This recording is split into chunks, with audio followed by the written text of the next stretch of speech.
Y bueno, pues también otro tema de acuerdo. muy, muy interesante que vimos es cómo han reaccionado ahora las corcholatas de la oposición.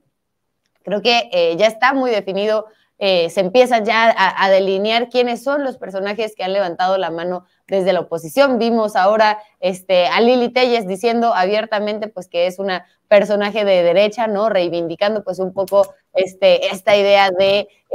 pues el discurso que a mí me parece un discurso muy cercano al de Vox, este partido ultra conservador que se tiene en España, y bueno, pues es un poco la idea que está retomando Lili Telles. Y bueno, pues creo que si algo nos muestra la diferencia entre Lili Telles y, por ejemplo, otra de las corcholatas de la oposición que ha levantado la mano, que es Santiago Krill, es, a pesar de que los dos son de derecha, pues la diferencia de perfiles que tienen, ¿no? O sea, por un lado, Lili Telles, pues una personaje que ha sido absolutamente estridente, ¿no? Una personaje que pues realmente no, a mi parecer, no tiene una ideología política como tal, ¿no? Que está buscando apelar, ¿no? A los grupos más reaccionarios, más ultraconservadores, que tienen pues un móvil de odio al presidente López Obrador, al movimiento de la Cuarta Transformación, al partido político Morena, y que a partir de eso es que está decidiendo su capital político, ¿no? O sea, yo creo que lo está encauzando directamente ahí, ¿no? Y por el otro lado, Santiago Krill, un personaje que, bueno, pues ante la opinión pública, ante los medios, pues busca presentarse como un personaje pues muy formal, muy serio, etcétera, pero que quienes conocemos detrás los panoramas, los momentos políticos en los que ha participado, pues sabemos que no es más que un personaje que está lleno de hipocresía y que, bueno, pues se ha dirigido de una manera como muy mustia en su actuar político, ¿no? Parte de ello fue lo que ahora expuso el secretario de Gobernación, Adán Augusto López, ¿no? Donde mostró, bueno, que mientras Santiago Krill estuvo en la Secretaría de Gobernación, pues fue el momento en el que más permisos se dieron para la realización de nuevos casinos, mucho más de los que se dieron, por ejemplo, en el sexenio de Enrique Peña Nieto y de Felipe Calderón, ¿no? Vemos que los casinos han sido pues negocios muy controversiales, no solamente en México, sino a nivel internacional, por lo que implican para un país, ¿no? O sea, no solamente son espacios que realmente no generan una productividad, no generan un beneficio para el país, sino que además en muchas ocasiones pues se han prestado, por un lado, a la generación de adicciones al juego entre la población, ¿no? Padres de familia que llegan a perder todo el dinero de sus casas, ¿no? Por esta adicción que se genera a apostar. Y por el otro lado, y también creo que es muy importante decirlo, los casinos en muchas ocasiones se han vuelto lugares de blanqueo de recursos que pueden tener procedencia ilícita, ¿no? Es por eso que ha habido pues una muy fuerte regulación de cómo se dan estos permisos para los casinos, ¿no? En el gobierno actual del presidente López Obrador no se ha otorgado ni un solo permiso para nuevos casinos, solamente se otorgaron 3 debido a un fallo que los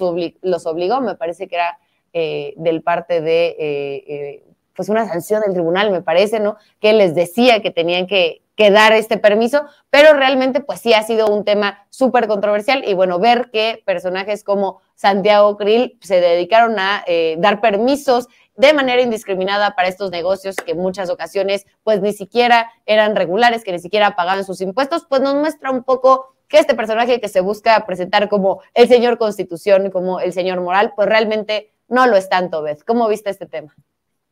Yo estoy completamente de acuerdo contigo y bueno, incluso vimos ahí en la conferencia mañanera que va algún reportero a preguntar sobre esto y lo que vemos es que incluso pues al otro día va a desmentir esto el secretario de Gobernación, Adán Augusto, me parece que por ahí tenemos el video o uno de los tweets en los que pues el secretario desmiente esto porque ya es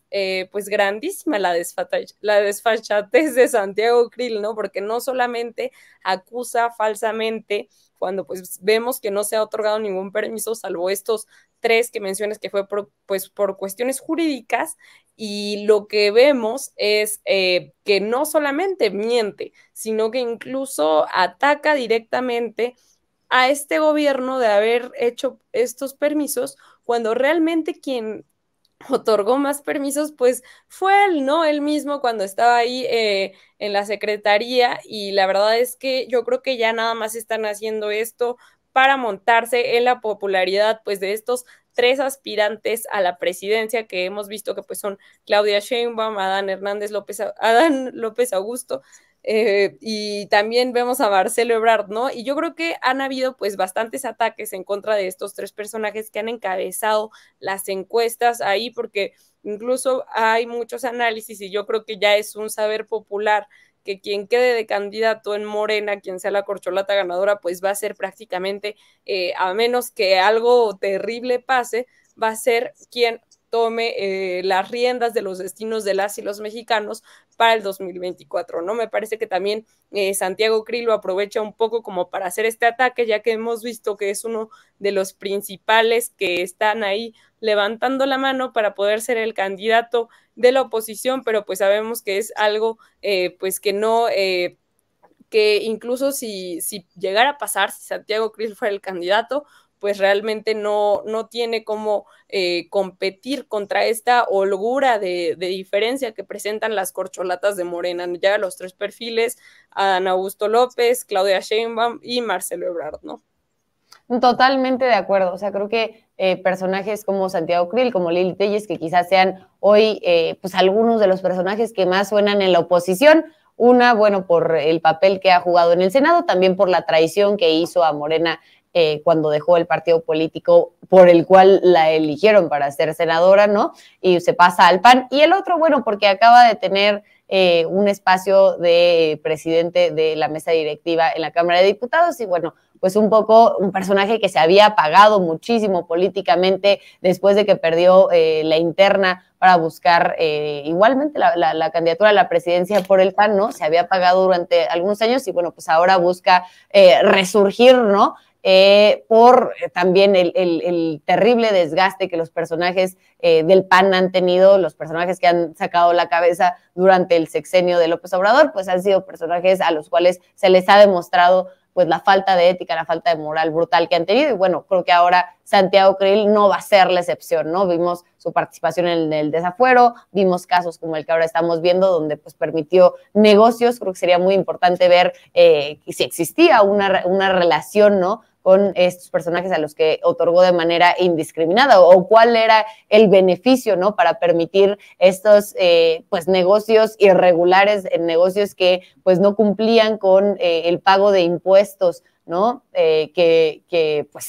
tienen que tener los casinos, como tiene que tener cualquier negocio de este país, ¿no? Entonces, bueno, creo que esa parte va a ser muy interesante. Y bueno, a pesar de eso, digo, estamos hablando de algunos puntos que han intentado subir estos grupos de oposición, estos personajes de oposición a la agenda pública, pero Beth, como bien dices, creo que lo que hemos visto en esta semana, se vio mucho este fin de semana en Oaxaca, donde estuvo la presencia tanto del canciller Marcelo Ebrard, que me parece que estuvo jueves y viernes, y la doctora Claudia Sheinbaum, que estuvo viernes y sábado,